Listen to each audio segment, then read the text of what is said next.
All right, welcome back to Mars Radio. We are here with our next guest. Our next guest is Big D. I'm going to go ahead and let him introduce himself and tell you guys what exactly it is that he does. What's up, man? It's your boy Big D, and that's all I do is Big D. You know what I'm saying? All right.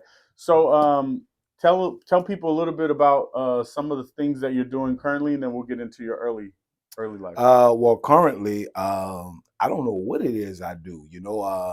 I actually, I'm just partners. I just have a lot of partners. I have a lot of partners in a lot of things. People that's gonna watch this, in the area, they know who I am. They already know what it is. I'm the guy who don't want my name attached to nothing, but I get that bag. And That's that's what's up. that's what it is. That's what's up. You also throw some pretty dope parties. Yeah, I do. We'll leave I it do. there, and then we'll Yeah, circle yeah, back yeah, around. yeah, All yeah. right. So, where are you from? I'm from New Orleans. From New Orleans, Louisiana.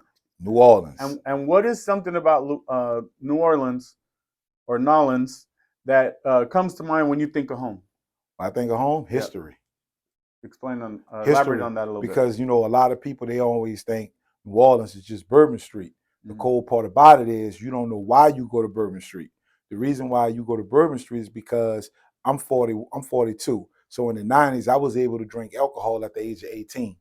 You Wow. see what I'm saying? And it was legal, so that's the cool part about that. So, a lot of people that's older than me, they flock to Bourbon Street because it was the capital. You can drink alcohol at 18. It was the party city. Bourbon Street was the lick.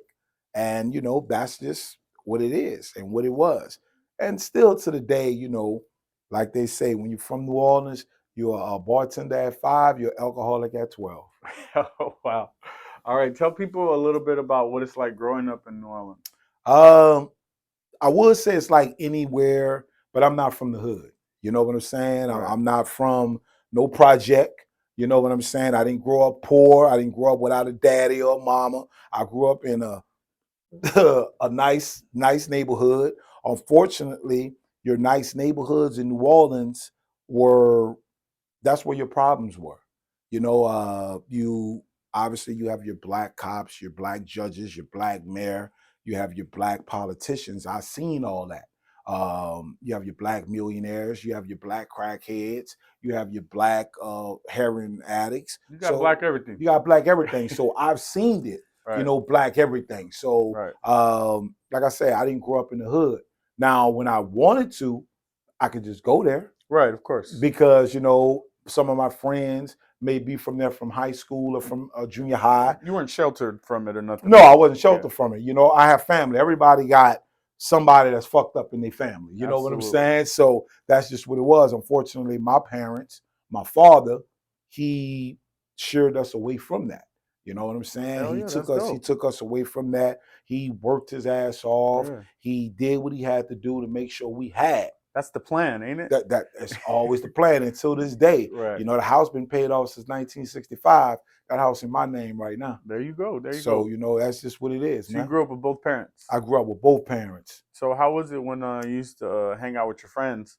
You going home to mom and dad, and not all your friends are probably going home to mom and dad. I never asked because okay. I was young. Right. You didn't really. The only thing I could say about that was my dad didn't like black people. Okay. He's African. Oh, okay. He didn't like he didn't like American black. He didn't people. like American black. Okay. Well, he didn't like blacks. Right. Because Africans don't consider themselves black. Okay. They consider themselves African. Right. When you don't go to Jamaica, no Jamaican call themselves black. They call themselves Jamaican. Absolutely. You know what I'm saying? Yeah. So that's I'm Mexican. Yeah. So, I feel you. You feel me? Yeah. Like if your last name start with an S or a Z, you either more got the Hispanic, the Spaniard, or you have more the Aztec. Yeah. So it's just like it's the same culture, it's a sense of pride. Same pride. Yeah. Sure. So you know how it is. Okay. So growing up in New Orleans, right? Mm-hmm. You were both parents. You saw what you saw. You were your parents provided for you and everything. What did you get into for your profession growing up? Like when you became an adult, what did you start doing? When did you get into that music game? I'm gonna be real with you because we're on camera, All right, right? let's go ahead and be real then. Let's do it. So you always grow up in a house with both parents. You grow up and you do things, but I got locked up when I was 10 years old. Okay. Well, what happened with that? Just you wanted to be Did the they get the bad wrong guy? You wanted to be no, they got the right guy. My parents was old. Okay. And I had friends. I had a lot of, guys that did things and they wanted to be out there and they wanted to do stuff. So I got locked up. I got sent into an adolescent hospital, Mhm. right? I saw one of my friends, he was in a group home. So that was the lick. Like, damn, this nigga, he get to hang out. Well, Oh, he was in a group home. What? He get to do whatever he wanted to do because he was in a group home. Me, I had both parents, but right. I get punished. The only way I couldn't get punished is if I went to the group home. So you're trying to shake your supervision. Yeah, I was trying to shake that shit Yeah. because I wanted to hang with my partners. Right. They were out there. They was playing googie with the spinning tops and shit like that. They were having fun, and I Right. couldn't do that. They were stealing bikes. I couldn't steal bikes. I Right. was like, damn, Dad, I don't want to do this. You put me. I didn't watch The Simpsons. Mhm. These guys, they watched all that. Yeah. So I was like, how can I come be with y'all? Oh, I got to break the law. So I figured a way to disrespect my parents, get put in the adolescent hospital, which now I know is the crazy house. Right. You feel me? Then I got sent to a respite home. Then my 14-year-old friend stole a Cherokee. A Jeep? A Jeep Cherokee. What color was it? It was white. Mm. It was white.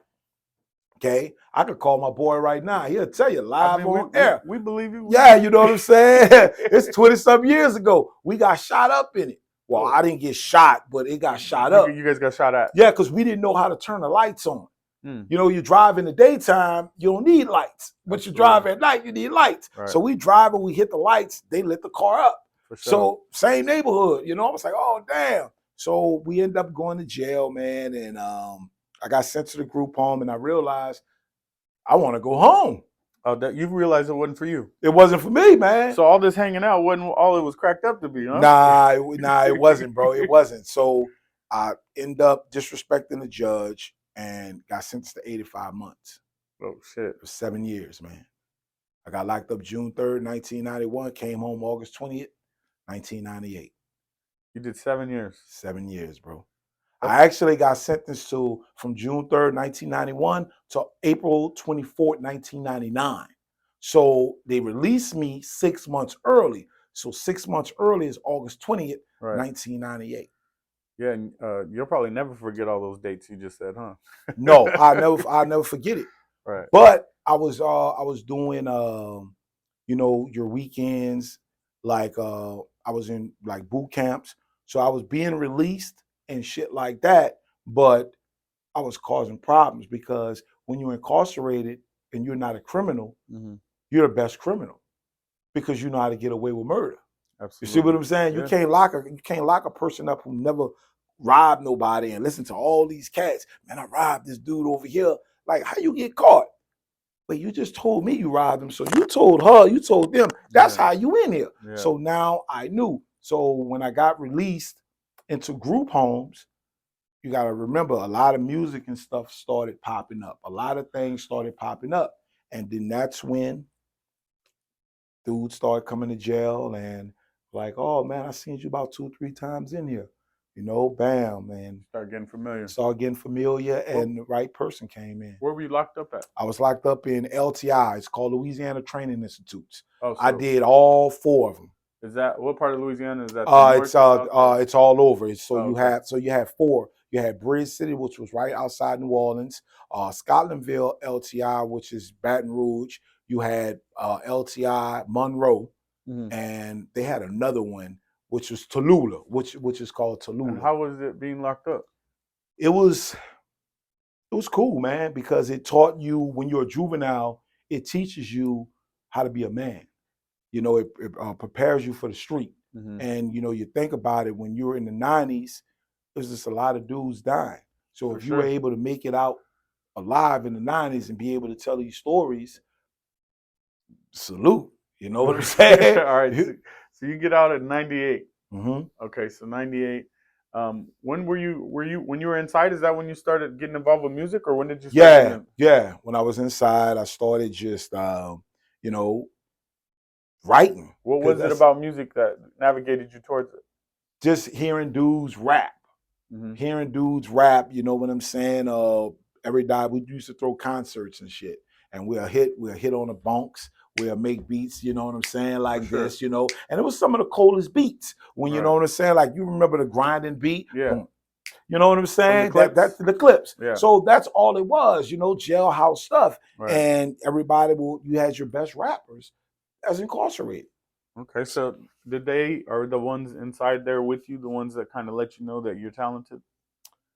No, because I wasn't talented. Oh, you weren't talented. I wasn't You talented. just liked it. I just liked it. I saw what these guys would do. I had a celly. I called him a bonky. He used to piss me off every night Hmm. because I slept at the bottom and he slept at the top. Hmm. So he'll hit and he'll make beats and Oh, write he's up there raps. producing He and shit producing and writing on at your the bunk same bed. time on my bunk. So I'd be like, man, what the fuck? So I would listen to these guys write these raps and listen to how they arrange it. So what I would do was I could do this shit. Yeah, I could take some of his shit, and make one song. absolutely. Y'all don't need it. Who the fuck got here? Yeah. Nobody. So I started doing that. I just admitted I started stealing nigga raps. But hey, that's just what it This was a was. long time It's ago. a long Yeah, time ago. So you was stealing their raps. Uh, when I got out, one of the guys, you know, may he rest in peace. He was a big rapper, and this and is back in this back in New Nolans. Orleans. Yeah, Okay, back in so New when you got Orleans. out in '98, you went back to Nolans. Yeah, basically, I was Okay, still in Louisiana. I was okay, still in got it. Louisiana, and he, we were supposed to hook up, Hmm. and you know, he died, and you know, How'd he die? he got murdered. You know, he was one of those guys that was coming back and forth, Hmm. in and out of jail. Something just caught up to him. Yeah, his life just caught up Yeah. to him, and you know, he never got an opportunity to see his full potential. And I said, man, you know what, bro? I'm gonna do that. I'm gonna be there for you. I'm So gonna so be that there. did something to you. Yeah, it really Kind did of lit a something. fire. Not really lit a fire. You know what I'm saying? Shook you up a little bit. Yeah, it shook me up because I knew I didn't want to go through that. You know what I'm saying? At that age, you know, Mhm. since I never seen nobody Around die. what time? What age were you at this time when you got out in I was '98? 19. I was 18. It was a Uh-huh. month before my birthday. Oh, So okay. this happened in '99. This Okay. happened June of '99, and I was just like, oh man, this is bad. So you know, after that, I was just like, I'm about to grind. So who's like the most popping people in the game around this time in 1999? I see you Um, got the jewelry on and everything. so at this time, and you know, this is what's funny, right? Even though I got this jacket on, this shirt, and these chains, Right. there wasn't a popping people. They weren't, Nah. as far as I remember, in See, '99. because like you're not from there. That's true. You know what I'm saying? That's true. So a lot of sissies, you know what I'm saying, were popping, you know, homosexuals like Hmm. Big Frida, you know what I'm saying? Sissy Shannon, Sissy Nobby, you know what I'm saying? Hot Dizzle, you know what I'm saying? All Hmm. these guys, Keno, these guys were actually popping. We call it bounce music. Yeah. Like the Bay Area have what hyphy music, right? Right. Now I'm gonna pull that back. The Bay Area don't have hyphy because before hyphy was even a word, you still had rappers. Right. So it wasn't hyphy. So I don't just say Bay Area local rappers. Right. That's Right. what I'm gonna call it. So New Orleans, you had Hyphy your came later. hyphy came later, Right. like 2004 or 5. Five. Yep. Yeah. So New Orleans had its local rappers that was bigger, like Mystical. They had a lot of shit with horns, right? Yeah, anything with horns, snares, clarinets, The drums the were real big. Yep. drums. Yeah, it was just that was our thing, and it Yeah. still is to this day. What is that genre called? Bounce, Bounce. it's Okay. bounce and jazz. Okay. You got And it was bounce, mixed, right? yeah. Yeah. You So just mix you it. guys had your own flavor with it. Own flavor, It still was do. like jazz, but a little bit more You understood explicit. it. You understood it. You knew what was basically like Drumline. Right. Saw the movie Drumline. Yeah. And that's why in the South, a lot of football games, people only go for the band. They don't go for the Right. football. They want the halftime show. Yeah, halftime show. That's why Right. technically no big HBCU football players come from there. You know Yeah. what I'm saying? You They only go got for a the band. few. Yeah. You only got a handful. So, you know, And they're that's why. probably really interested in the band. That's All where right, money at. so you start dabbling. How'd you link up with Master P and No Limit? So What year? P, What year was that? this was while I hooked up with P, I was incarcerated.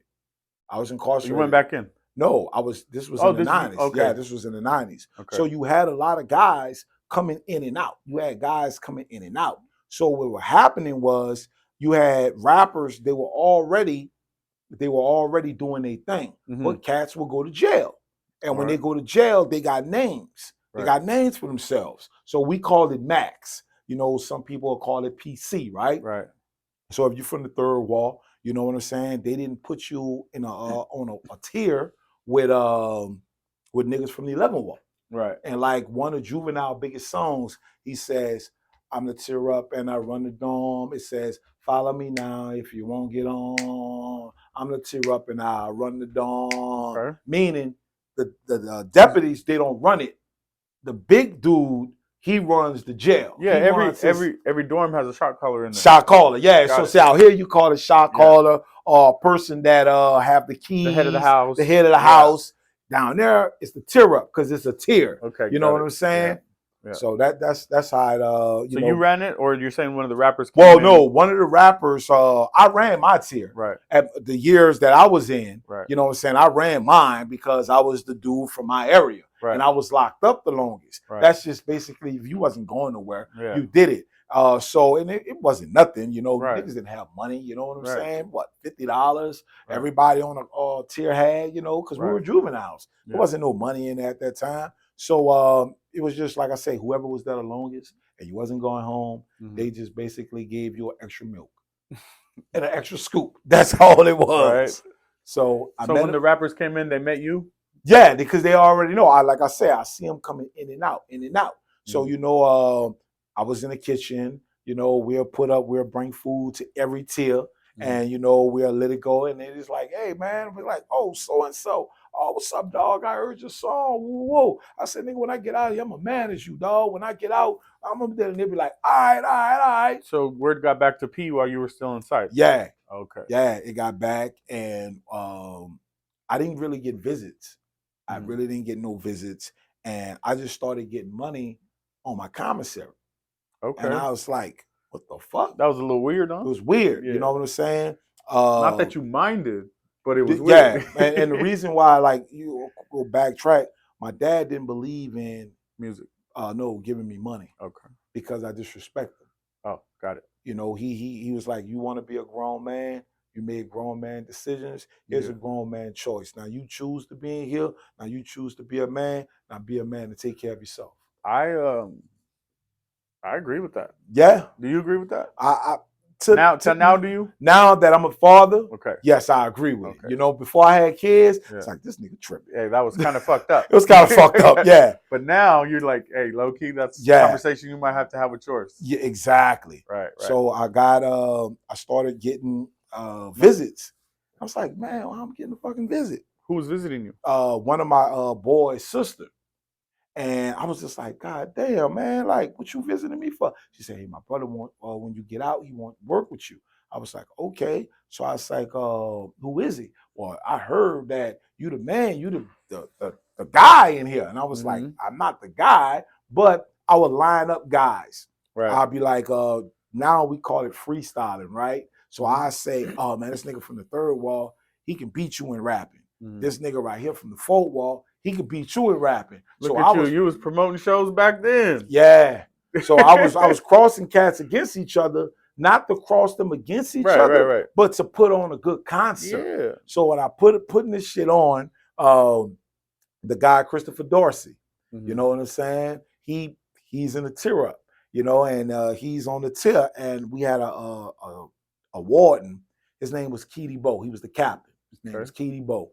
Motherfucker was like 600 pounds, and he'll slap the shit out you, right? So that's how they treat you. You ever see him slap anybody? Yeah, he slapped me. Oh, shit. That's how I know. Slap me. I saw video games. I saw Pac-Man in that motherfucker. The little mushroom stuff. Exactly. Okay. So, you know, he's doing this thing, and I didn't know who Christopher was at this time. Okay. And because I was locked up. Right. And my daddy, he sheltered us from stuff. Mhm. I knew who he was, his music, but I never knew his name. Right. You didn't So know that was him. I didn't know that And was who did him. that turn out to be? Turned out to be BG. Oh shit. Yeah. Okay. So he coming in and Free he's BG, doing, by the way. yeah, free him. You know what I'm saying? So Sin, I know you're watching this. Carol, I know you're watching this. So, free BG. So at the end of the day, he was from the 13th and I'm from the 11th wall. So it's only one wall in between. Mm-hmm. And everybody didn't like the third wall. It was just that the third wall, they were the biggest. Right. So, when you small wards, you have to like somewhat stick together. I was just about to say, You y'all know linked what I'm up. saying? Yeah. But he ran with the third wall. That's why he always would say VL and Clara. You know what I'm saying? So it was good. That was his thing. But we didn't know how good he was. I mean, to me, like he wasn't the best, but he was at that time, he was the shit. Yeah. And he was just locked up. So he'll come and pass time and rap. And I'm like, nigga, we get out. I'm a man as you, nigga. And that was my thing. I was like, you ever seen the movie Longest Yard? Yeah. And Chris Rock? Yeah. How Chris Rock was basically putting everything together. Yeah, he was the quarterback, even though he didn't play. Exactly. Yeah. That was me. And it wasn't me like that, but that was me, because I knew everybody because I've been in there the longest. Right. And I seen all these guys come in. I seen the entourage and niggas who rap with them now, or who surround them. Those cats were all locked up with me. So, we all, did it. Once I got out, it was full throttle. Okay, so I mean that's hella dope. That's hella dope. So you get out, right? And obviously they had been hearing about you. So what's it like when you come around for the first time for them to actually start getting to fuck with you and meet you and all that? I was like, these niggas can't rap for shit.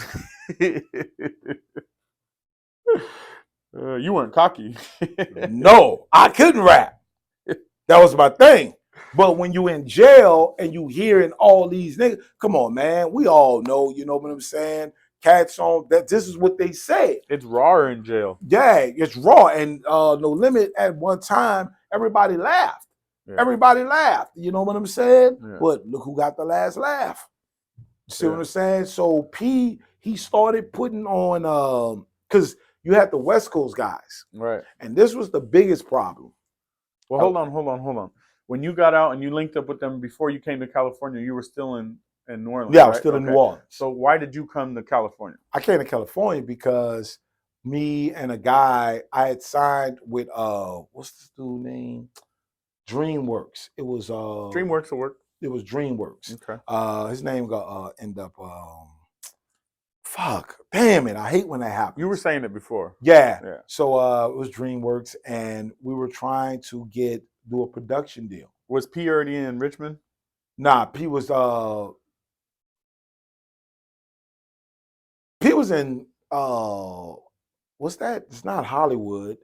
It's not Calabasas. Pasadena. Okay. He was in Pasadena. So he had already done his he never moved. Yeah, he never moved back. Like he got a house in Baton Rouge. Okay. That's what No Limit was. I heard y'all had apartments over there. You had some people that, and there was a neighborhood where he bought houses and stuff. They like, I mean, I can't confirm or deny because it's some of it's true, some of it's a lie. Yeah, but you guys were in Baton Rouge. That's been documented. Yeah. Well, they were in Baton Rouge. Right. You were in Baton Rouge. I was in New Orleans. I was in New Orleans. Because Baton Rouge and New Orleans guys didn't see eye to eye. No. That you guys were over there to work. Yeah. And at this time you can do things through dats. Right. But you had a boxing ring, you had guys that had issues. It's crazy. It was crazy. Yeah. So you come to California, get a production deal, get signed with DreamWorks, and then I'm assuming this is when you start writing songs for people and stuff? Well, I was already doing that, but then I wanted to go because you wasn't getting paid on No Limit. You was just affiliated. You was just a part of something. You were kind of just around? You was around, and you hope you got selected. And when you got selected, then it was off to the races. And I took what I've learned. Like, I never talk bad about him. I never, like talk bad about anybody that was part of that tank or anybody, like, because that's not me. I don't do that. I took what I've learned and I ran with it, and apparently, it's still working Yeah, to this yeah. day. So rather than sit around and wait for an opportunity, you built one. So Exactly. hence you coming to California. Hmm. So you come over here to California and you start writing more records and stuff. Yeah, I started working with a guy named David Verity. Okay, what were Uh, some of the things that you worked on when you came to California? oh man, it was a lot of immature stuff. That was a group. Right, immature for Immature. It was sure. a lot of immature stuff. Marcus Houston. It was B2K. Okay. We did a lot of what's that?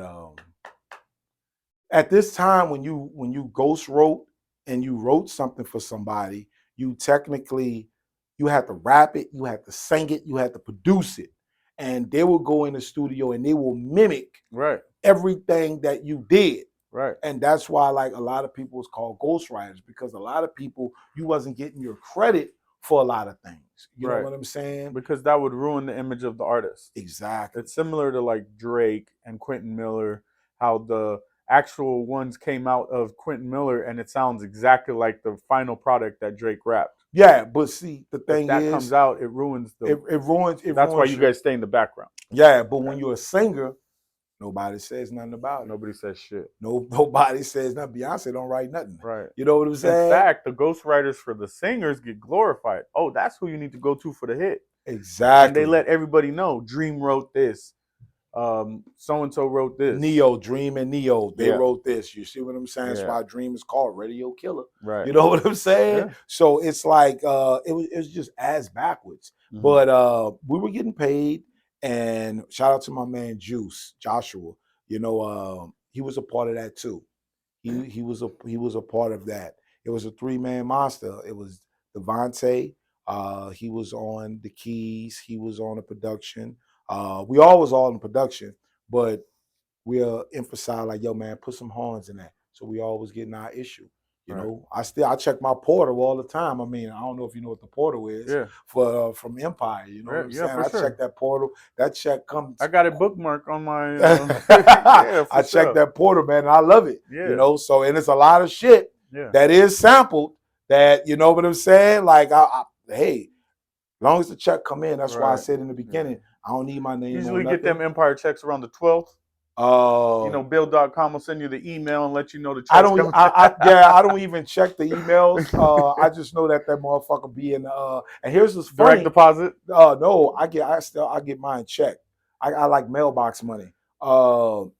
What's his name? Ghazi. Right. And I remember when nobody was fucking with Ghazi. I remember when Empire first started. Right. You feel me? Nobody was fucking with Ghazi, or nobody was fucking with Furious. Hmm. And I don't know if you know what Furious I don't. is. So next time you look up Empire, look up Furious. That's Ghazi right hand man, and That's what's up. they've been together ever since, bro. It's Neiman now, right? Well, that's because I mean, hey, Hey, yeah, it is what it is. It That's is what it is. I'm talking about when it started. right. You know. So, all right. So, what are some of the other artists that you worked? Because you were just not just writing; you were doing A&R work. You were doing promotions. You were doing, pretty much a one-stop shop. Chingy, yeah. So it was Chingy. It was VIC. It was the New Boys. It was the Rejects. It was the Rangers. A lot of LA artists. A lot of LA, because at the time that's what was popping. Right. I remember Skinny jeans. Skinny jeans. Yeah. I remember fucking this sucks. I hate to say it, but you used to think Northern California was a whole nother state. Really? Compared to SoCal. Because it was so different? It was so different. Yeah. It's like night and day. You know what I'm saying? But I must say, I choose Northern California all day over SoCal, because Northern California is just where it's at. You know what I'm saying? I mean, I can't lie. It's not because I live here. It's because you're in the middle. You're in the Mecca. When you're in the Central Valley, you're right. I can go here. We can still go to LA. Yeah. I mean, LA's right there. It's fun to drive. It's fun to drive down, but not that drive back. All right. So, how was that working with different artists like the New Boys, Rangers, Rejects? What were some of the things that you enjoyed doing when you were working with them? At that time, I was young, so it was traveling. Mm. It was just traveling. You Hitting know the what I'm road. saying? Hitting the road because somebody else was paying you to show up. They were putting you in a hotel. I used to be like this. Shit. I used to be like, all right, it's gonna be such and such amount. Yeah, but look, we don't need flights. We gotta drive. So we gonna need a per diem for food. And you didn't even need a per diem for food. Right. But if you get a gang goofy ass nigga, he'll Right. pay for that per diem for food. Right. How many guys? Well, it's 8 of us. You know what I'm saying? Yeah. You tell a nigga, be like, hey man, look, we need an extra $1,000 since we ain't flew. We drove. Right. Let's and we'll eat. So For sure. that's basically what I miss. So it don't matter what situation you're in, you're gonna run some game. Oh, no matter what, you're gonna run game. Shit, you gotta run game all day long. Okay. So so what are you doing nowadays? Do you Nowadays, still have a hand in the music game like that, or is it something I you can't could, talk about? I could if I want. Or are you still behind the scenes? I'm behind. Yeah, I'm really behind the scenes. Okay. Like I say, I check that portal, and Mhm. there's a lot of things I do that I don't really need my name put on. So does Jay-Z still consult you for advice and So I help? wish he do. I wish he did, because I charge him like a motherfucker. I'd be like, you gotta pay that white man, so you might as well pay me. There you go. You know, There you go. one of the things I would say, since you got that shirt on, I love the fact that I never forget when I first met Stalin. I first booked him. This is a live wire shirt too, by the way, if Yeah, anybody's wondering. and anybody who know, like I booked every Bay Area rapper under the sun. Right.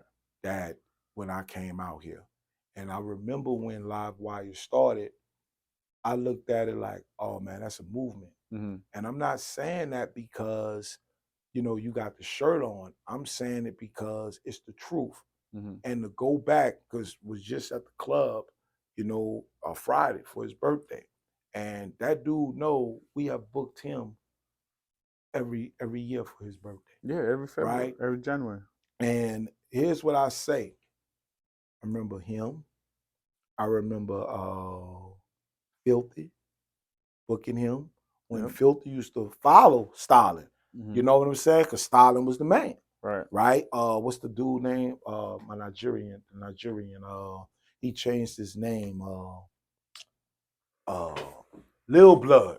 Right. Right? It was him, Lil Blood, Filthy. It was another cat. Shady Nate. Stevie Joe. Bro. HD. Everybody. HD. All these guys. Right. Right?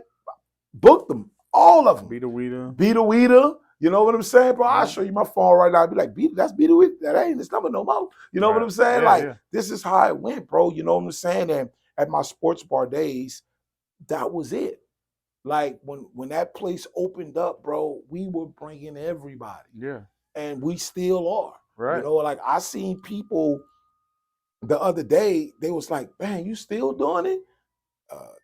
Yeah. Yeah.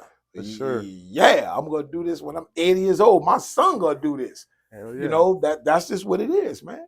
Yeah, but I gotta say, man, the game don't ever leave you. Yeah, I love when dudes, they keep their name going and they don't change up for nothing. They just continue doing what they do, and I love it, man. And we gonna book him again. He know that, and you know that. You know what I'm saying? Absolutely. That's just how it goes, bro.